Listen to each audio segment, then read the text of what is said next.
Hello everyone and welcome to Lecture. Today we're going to be talking about specifically what are called traces of multivariable expressions, and we're going to be using these to define level curves and actually level surfaces of functions of multiple variables. So what is a trace?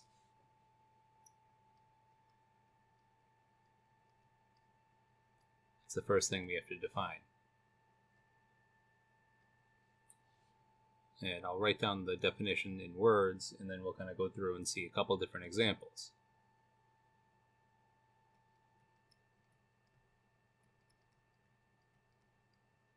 So the trace of a multivariable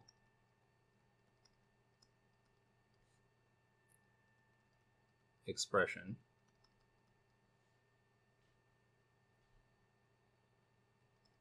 is the curve or surface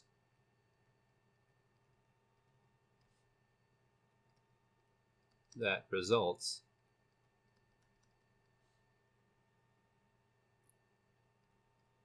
when one of the values in the expression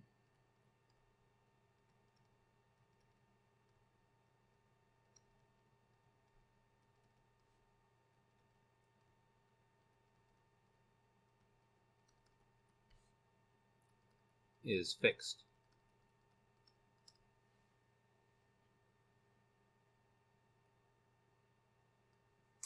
So it's sort of like a cut or a snapshot of the expression with one of the values in the expression fixed at some number, some specific fixed value.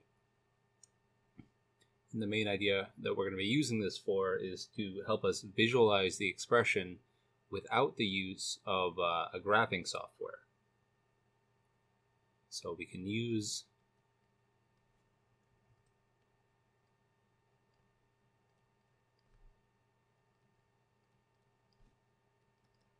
to help us visualize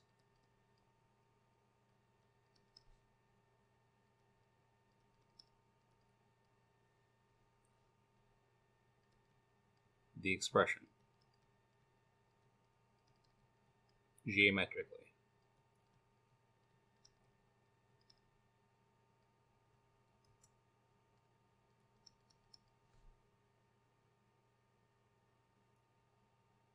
Specifically, they help us visualize exactly, so they show exactly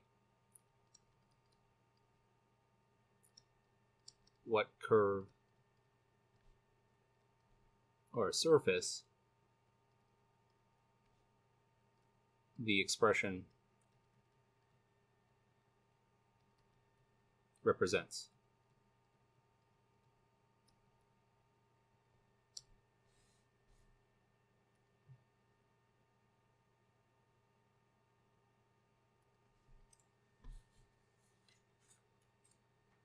So let's see a couple examples. We'll start with some simpler examples and move on to more complicated examples a little bit later on.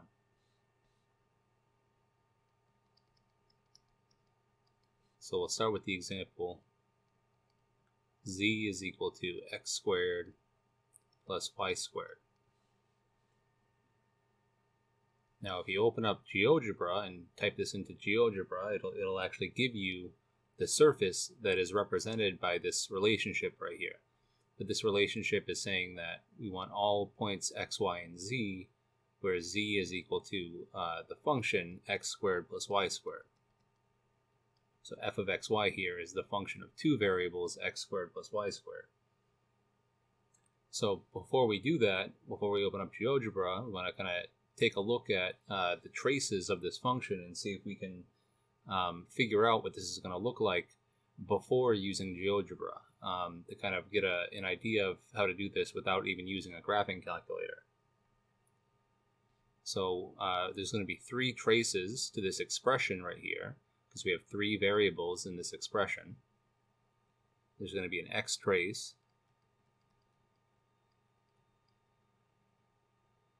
there's going to be a y trace,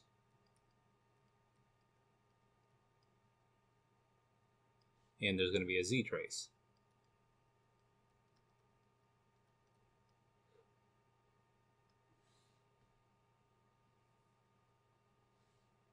So the x trace is what we get when we fix various values of x. So like fix x equals c, say. And when we do this, we get the equation z is equal to c squared plus y squared.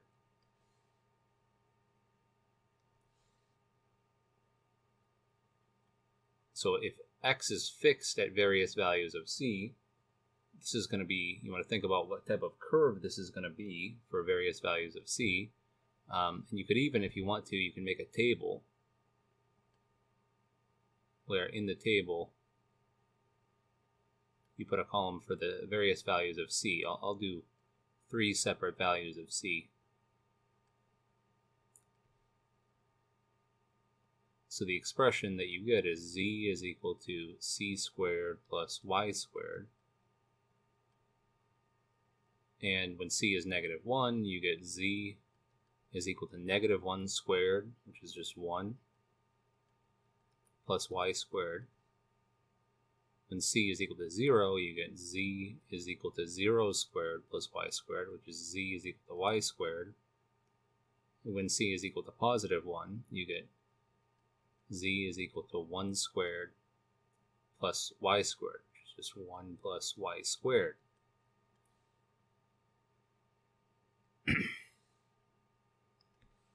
And what you can do is you can then take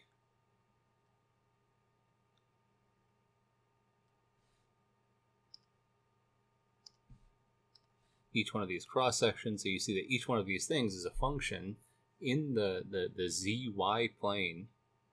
So where you have z is this axis right here, and y is this axis right here. Well, when c equals 0, you get z equals y squared, so that corresponds to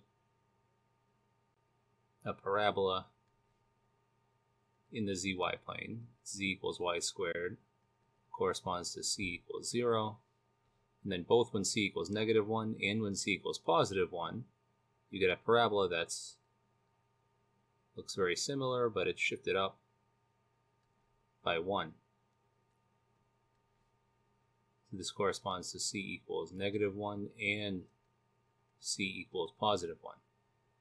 And if you do this for other values of x or other values of c, so if you fix x at other values of c, you're going to get other parabolas. So you do the same thing for the y trace. You fix values y equals c. So we fix c value. You get the equation z is equal to x squared plus c squared. And the table that you get is going to be very, very similar to the table that we got for the x trace. It's not always very similar, but for this function, it's kind of nice. It's relatively symmetric. So when c is -1, 0, and 1, we're plotting here with y fixed, so it's going to be x squared plus c squared. So when c is -1, you get z is equal to x squared plus 1. You get, when c is 0, you get z is equal to x squared. When c is equal to +1, you get z is equal to x squared plus 1.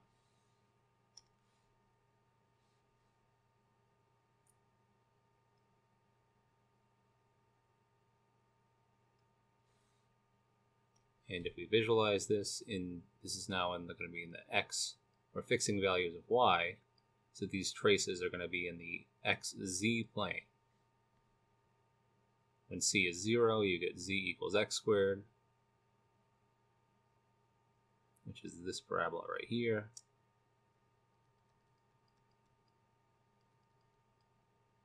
And then again, just like before,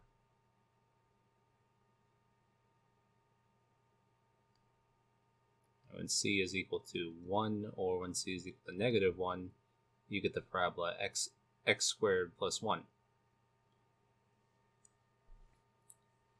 So the last trace that we have to do here is the z trace. The z trace, just like the other two, is going to be when we fix the value of z equal to x squared plus y squared. Oh, sorry, we fix the value of z equals c, which gives us that c is equal to x squared plus y squared.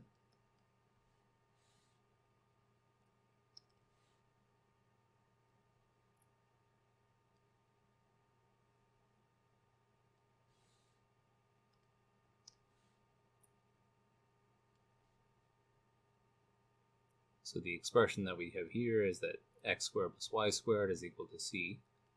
This is the trace that we get when we fix z. And let's look at it. So we aren't going to have any negative values of c because there's no way of taking two real numbers, squaring both of them, and adding them together to get a negative value. But we will get c equals 0. X squared plus y squared equals 0. There's actually only one point that satisfies this relationship, or this expression. That's the origin. That's when x equals 0 and y equals 0. C could be equal to 1, say, in which case x squared plus y squared is equal to 1. It's the equation of a circle of radius 1. If c is equal to 4, then x squared plus y squared is going to be equal to 4. It's the circle of radius 2, and so on and so forth. So you can pick any positive value for c and get a circle. It's going to be the radius of which is going to be the square root of c. And what this means in terms of our level, these are actually the level curves of this function. We'll see that a little bit shortly. But the z trace here is exactly going to be the point. So the origin point here.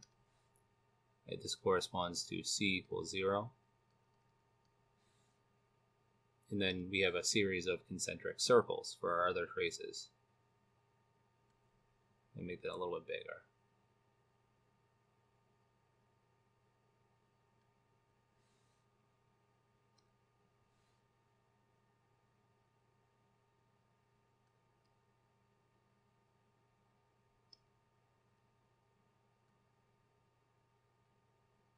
So that origin point corresponds to c equals 0.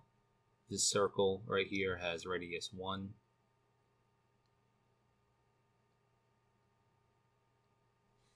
Right, and that corresponds to c equals 1. And then the circle of radius 2.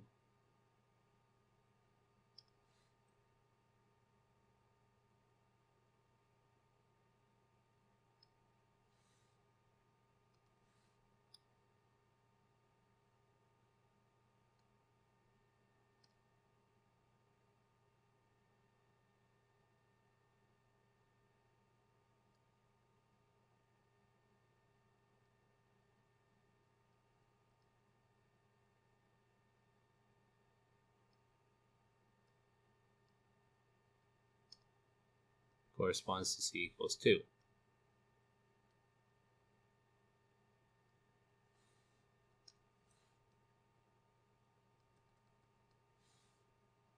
So you see here the circle of radius 2 corresponds to, not c equals 2, sorry, that was a typo. It corresponds to c equals 4. And for any other value of c, you have a circle is the trace of this expression, the expression z equals x squared plus y squared, in along the z-axis. So we can use these in order to visualize what this surface is in 3D. You use these three traces to do this visualization. Specifically,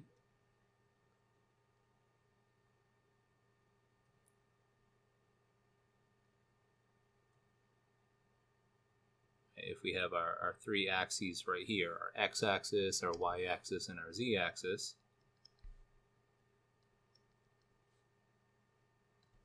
we want to visualize the the surface given by z is equal to the function x squared plus y squared, well, along the fixed values of x, specifically fixed value of x equals 0, we have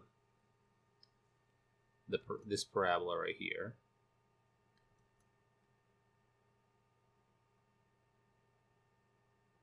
And opening up along the x-axis, that's this parabola. When y is fixed at 0, you have a parabola that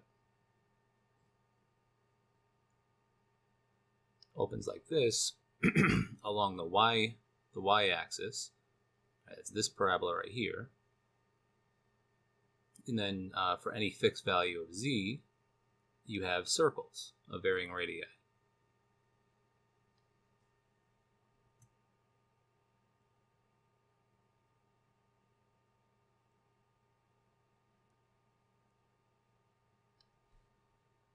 So for any fixed value of z, you have these circles. And you can hopefully see that this is in 3D, what's called a paraboloid.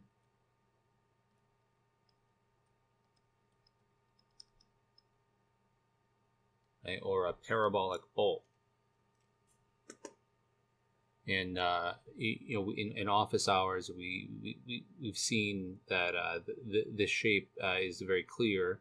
And we can also add, I'll open up GeoGebra right now just to show that this is exactly what you get.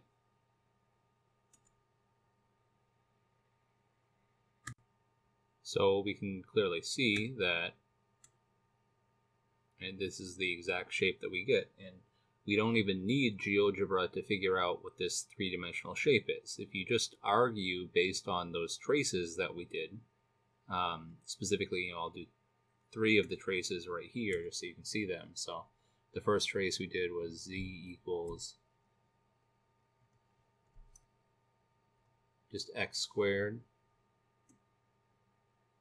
which is exactly this curve right here.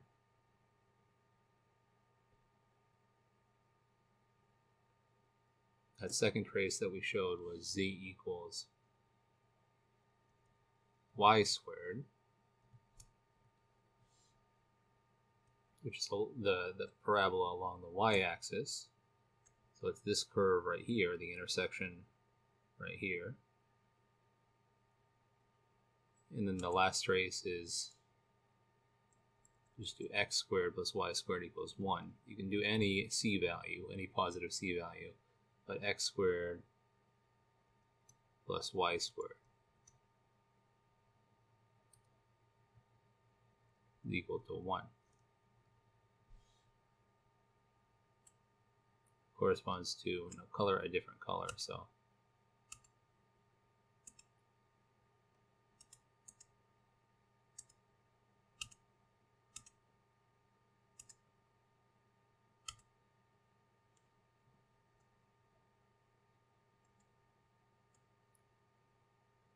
you can see the intersection of this circle right here is a circle of radius 1. That's where the paraboloid intersects, is along a circle of radius 1.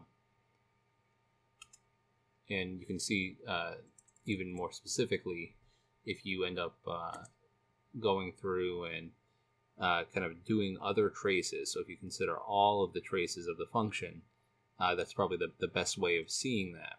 So the idea here is that this is a very good example. It's a relatively simple example, but it's a great example for really understanding what a trace is and why traces are useful. Let's do this again for, another relatively simple example, but it's going to be an example that is just, it's a little bit different than x squared plus y squared, and it's going to generate a completely different shape.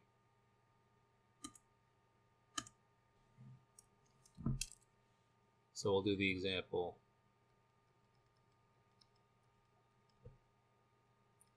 z is equal to x squared minus y squared.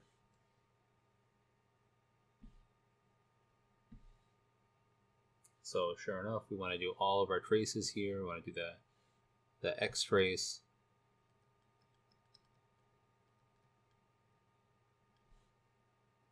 the y trace, and the z trace.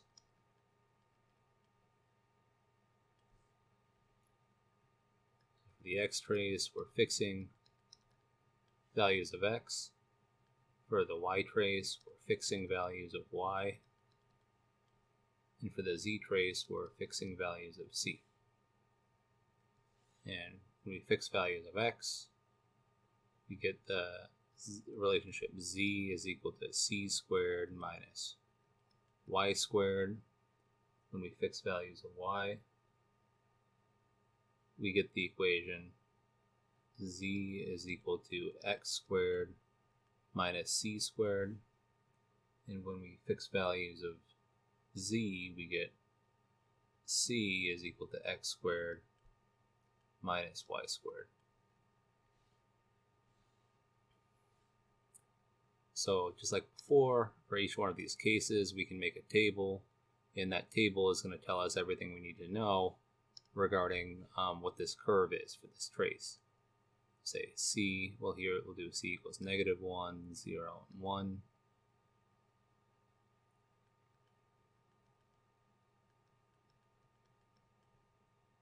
So when c is -1, we get z is equal to 1 minus y squared. When c is 0, we get z is equal to 0 minus y squared, or negative y squared. And when c is equal to 1, we again get z is equal to 1 minus y squared. For the y trace, we have a similar table.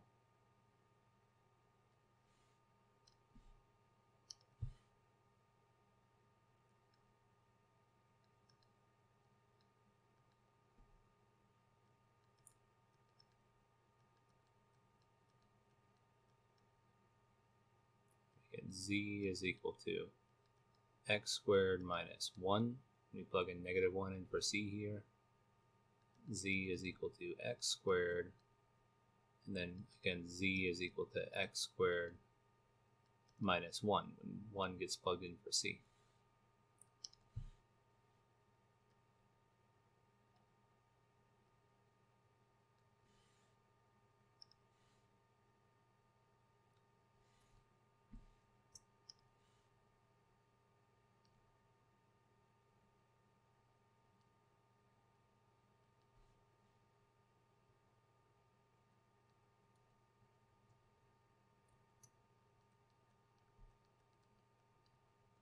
And lastly, for the z trace, we have the curves x squared minus y squared is equal to -1, x squared minus y squared is equal to 0, and x squared minus y squared is equal to +1. Those three curves are the traces corresponding to each individual value of c for this function. So let's look at, in each individual case, what these traces are. Just like before, for the x trace, we have curves in the zy plane. So we have curves the y-axis right here. This is the z-axis. And specifically, we have curves that at c equals 0. So when x equals 0, the intersection is this curve right here. It's a parabola opening down. The parabola z equals -y squared. And when c equals both -1 and +1, we also have a parabola opening down, but shifted up by 1. Right, so this corresponds to c equals 0, this corresponds to c equals 1, and c equals -1. And there are, for any other value of c, you're going to have a parabola that's opening down like that.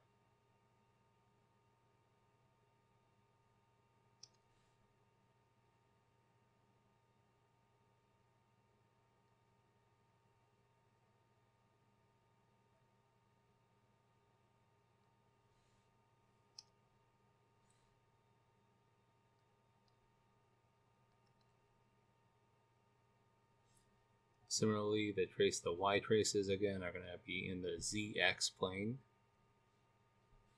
And we have that when c equals 0, the trace is the expression z equals x squared. And when c equals 1, we can have this with 1, and when c equals -1 as well, we have an upward opening parabola. Oh, and sorry, this should be shifted down by 1, because you have a -1 right there.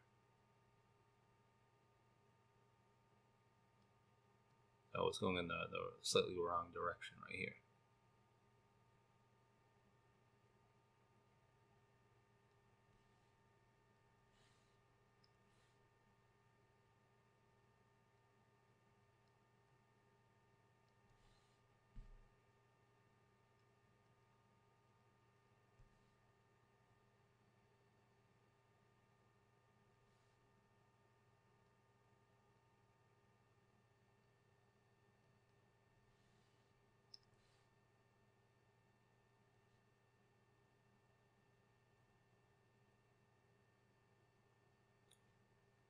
So there you have it. These are the traces in the y traces, the traces in the zx plane, and the collection of all of these for every single c gives us the traces of our function or our expression. And the last traces here that we have to consider, and these are definitely the most interesting for this expression, are the z traces for this expression.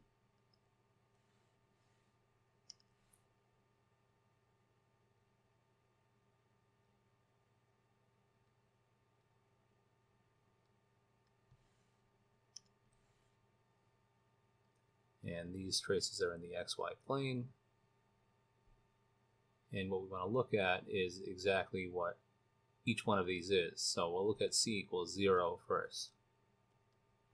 In c equals 0, we have the equation x squared minus y squared is equal to 0, which is the same thing as the equation x squared is equal to y squared, or the equation, if I take the square root of both sides, square root of x squared is equal to the square root of y squared, which is that the absolute value of x is equal to the absolute value of y.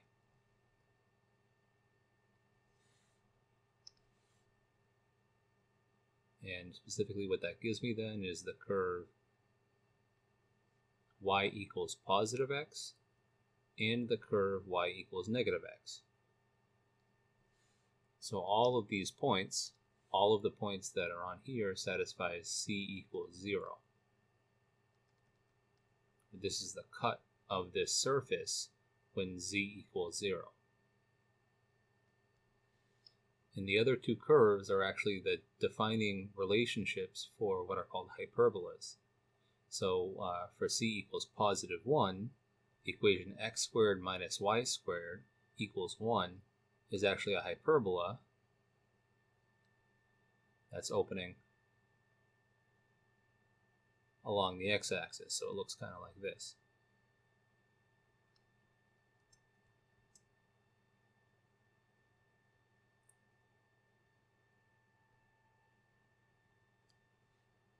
And same thing right here.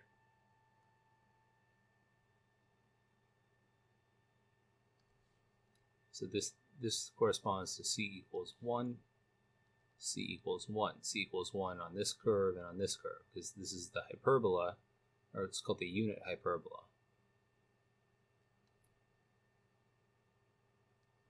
I'll do a similar hyperbola right here. I'm going to put a dotted line just to denote that this hyperbola is the hyperbola where c equals -1, or it's the trace when c equals -1. And so the combination of these pictures gives us a very, very nice picture of what our surface is going to be looking like in 3D. And It's a little bit harder to visualize than before, but it's definitely possible to do. You're going to have that in the ZY plane, you're going to have parabolas that are opening down, or you're getting less and less in this direction right here. And you're going to have in the ZX plane, you're going to have parabolas that are opening up, but getting lower and lower and lower. So it turns out that this shape has a very, very nice name. It's what's called a saddle. So if you've ever been horseback riding, or if you've ever been hungry and wanted some Pringle chips, right, the Pringle shape is exactly the saddle shape. And we've seen from the traces that we have that exact saddle in terms of just the traces themselves. We kind of predict that using the traces of this function. But if we open up GeoGebra again and take a look at this, we can see this directly.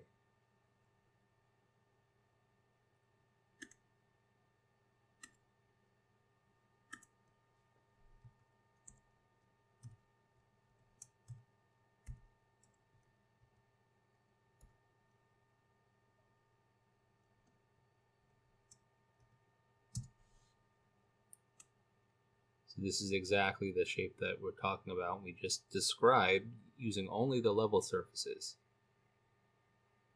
It's exactly that saddle shape. And you can very clearly see that for any fixed value of, say, z, there's z equals 1. You get that the intersection of the z equals 1 with the value of the surface is, in fact, a hyperbola. It's the unit hyperbola opening along the x-axis, just like we saw. And for any fixed value of, say, we'll do a fixed value of y, like y equals 1. And we'll color that a different color. We'll make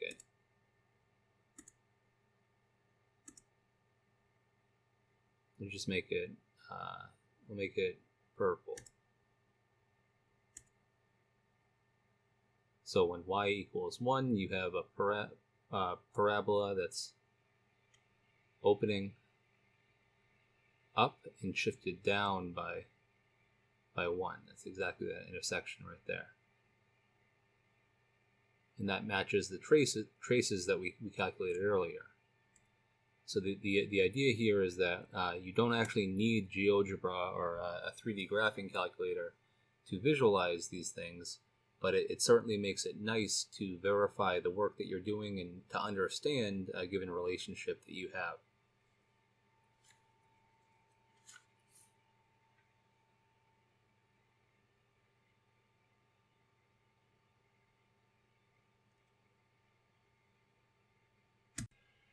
So to visualize this for any other quadratic form, because there's many other types of quadratic forms, we have in our book, and also I'll post a sheet of all of the quadratic forms and the surfaces they represent.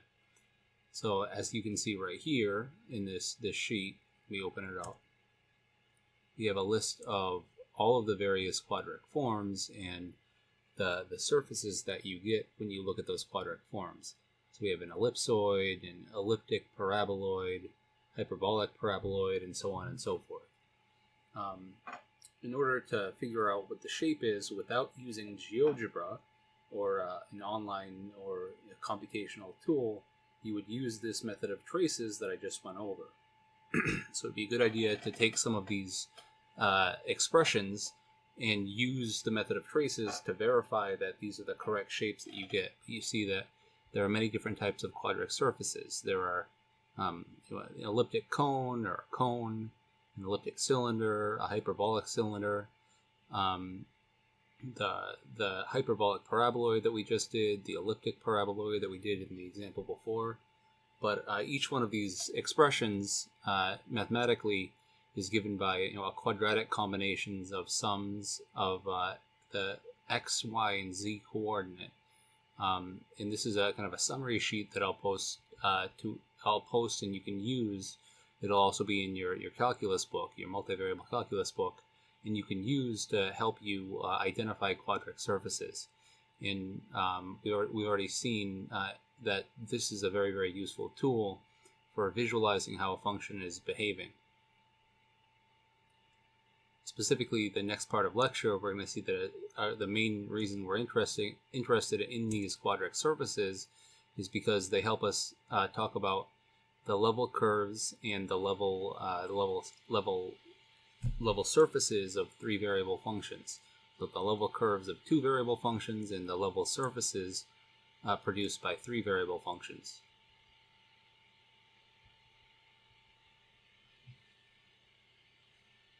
So we'll start with level curves, and these are defined for functions of two variables.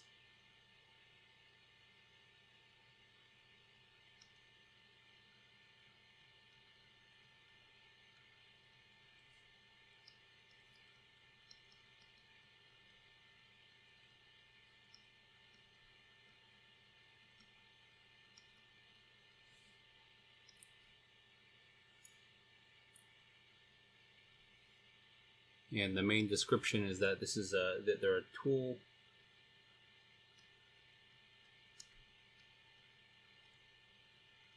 for helping visualize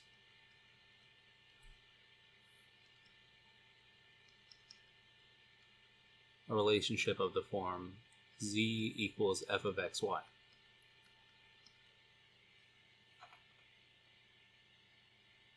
Specifically, the level curves for a function of two variables are the trace when you fix values of z.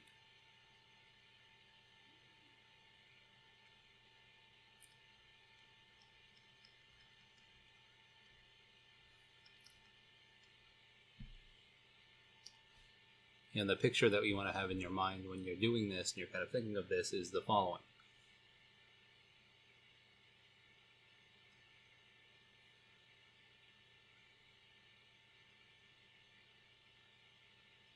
So we've seen that functions of two variables, or a function of x and y,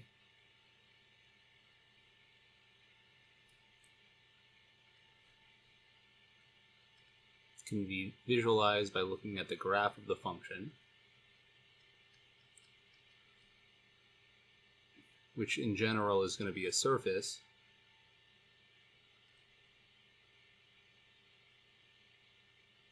over some domain.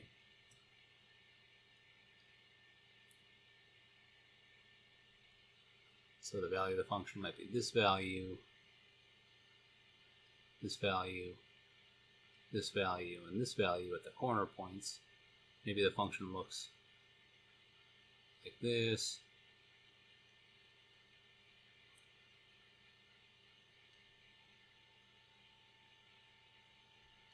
Okay, this is our surface z equals f of xy.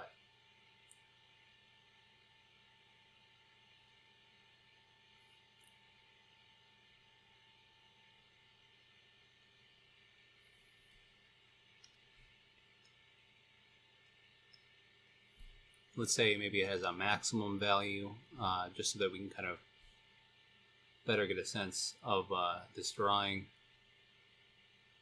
Say it has a maximum value at, say, this point right here. The surface maybe comes down like this.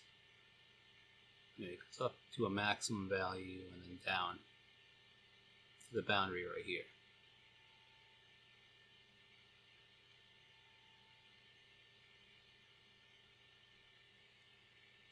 So the idea is that the level curve generated by a given fixing of the z coordinate, if we say fix z at some z value, is the curve that we get when we consider the intersection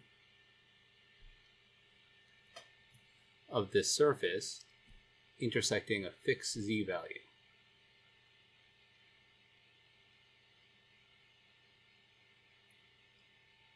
So let's say we fix z equal to c right here, where c is this value, this fixed value right here. The intersection of the surface with this z value maybe looks like this. Now, this could be the level curve of this intersection. And this curve is called the level curve of the function. You can visualize moving this c value up or down, and the curve of intersection is the level curve of the function. So if you consider multiple different level curves of the function, you get a visualization of how this function is getting larger or smaller in the plane, as you move around the plane, the domain space of this function. This is the same thing as what's called a topographical map. So if you've ever been hiking before, the level curves of a function of two variables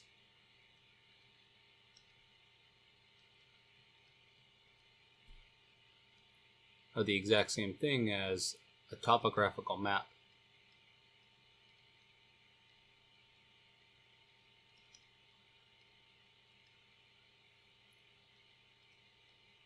Specifically, the topographical map that you're interested in when you're hiking is the height of the function at any given point. So the level curves on the topographical map give you the height of the mountain or the trail that you're on while you're hiking at any given point on the topographical map. But the idea is that we can do this for any function, no matter what the function is, and use this to visualize the level curves of our function.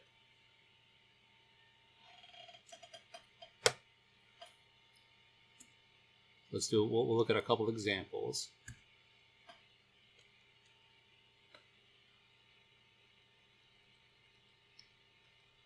Look at the function z is equal to e to the negative x squared plus y squared. So the level curves of this function are given by fixing z equal to c. And when we do this, we get the equation e to the negative x squared plus y squared is equal to c, which we can rewrite by taking the natural log of both sides. If I take the natural log of the left-hand side, I get negative x squared plus y squared is equal to the natural log of c. And then this gives us that x squared plus y squared, if we multiply both sides by negative 1, is equal to negative the natural log of c. And remember that x squared plus y squared is the same thing as r squared.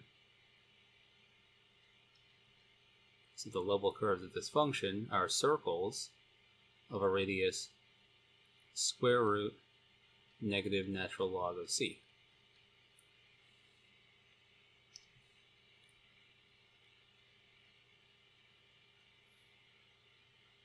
And what's nice about this method is that looking for the level curves of a function of two variables directly gives you the actual range of the function, because the range of the function is all the values that can be hit by the function. These are all possible values of c for our function.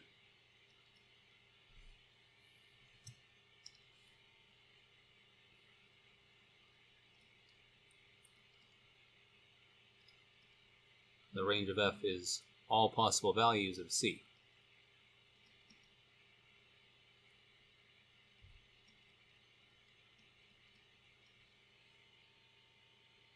And so if we look at this example, we see that, well, the natural log function is only defined when c is between 0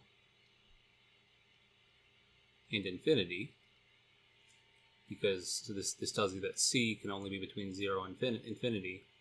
And we also need to enforce that this square root right here has to be defined for the radius. It has to be a positive square root. So this only works when negative ln of c is greater than or equal to 0. Which means that ln of c has to be less than 0. If you multiply this inequality by negative 1, you get that the inequality flips over, and you have to have that ln of c is less than 0. And what that means then is that c, if you look at the graph of the natural log function,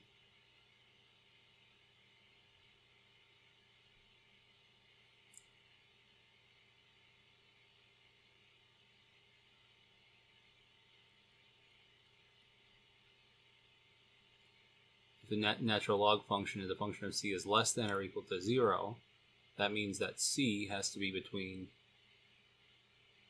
0 and 1. So what we see is that this gives us a restriction for c, that if the natural log of c has to be less than or equal to 0, then c has to be between 0 and 1. And this exactly gives us the correct range of our function, because the range of the function is all possible values of c. So the range of the function here is equal to the open interval at 0 and the closed interval at 1, where we have exactly what we've just shown, that the range is equal to this interval from 0 to 1, where the set of points where c is between 0 and 1. And we can look at this and kind of go through. If you do the traces of this function, you'll see that the traces exactly look very similar to the function. So the y trace when y equals 0 is the function z equals e to the negative x squared. The x trace, these are just the traces at 0, but sometimes that's enough to give you an idea of the shape, is e to the negative y squared.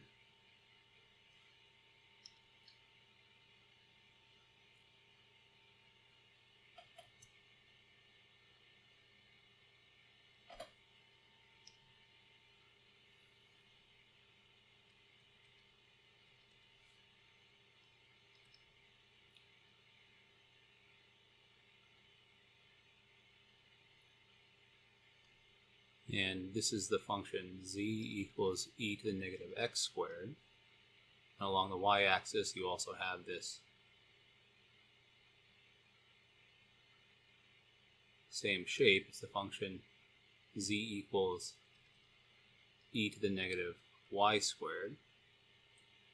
And if you do the traces along z, or the level curves of this function, you'll see that the level curves are all circles.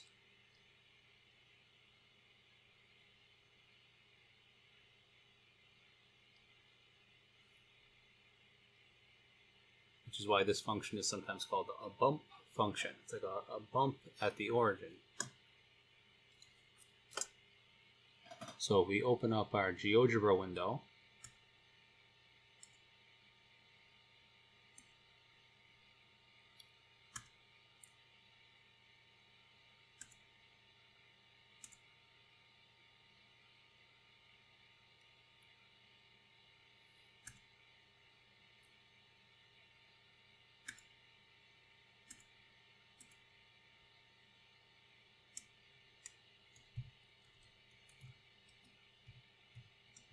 this is exactly what we'll see. Is z equals e to the negative x squared minus y squared. And you can hopefully see very clearly now that this is exactly the shape that we get. We get this bump shape, which is the function e to the negative x squared plus y squared.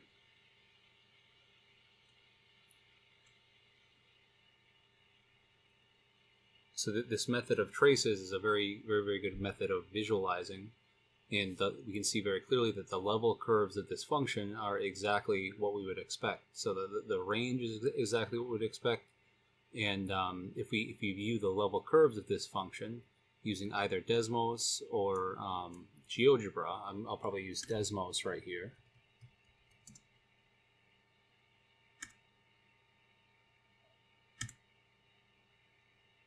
The level curves of this function look like the following.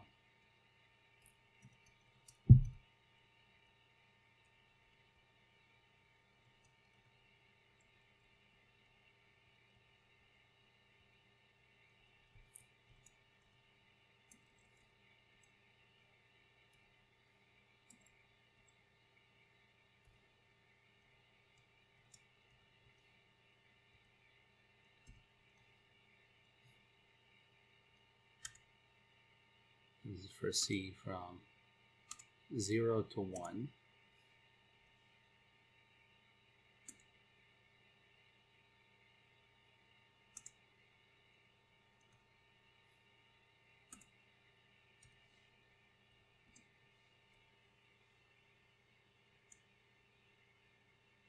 So the level curves of this function are exactly circles. So for any given value of c, we have that the level curve is a circle. So this is a pretty powerful tool for us in terms of visualizing multivariable functions.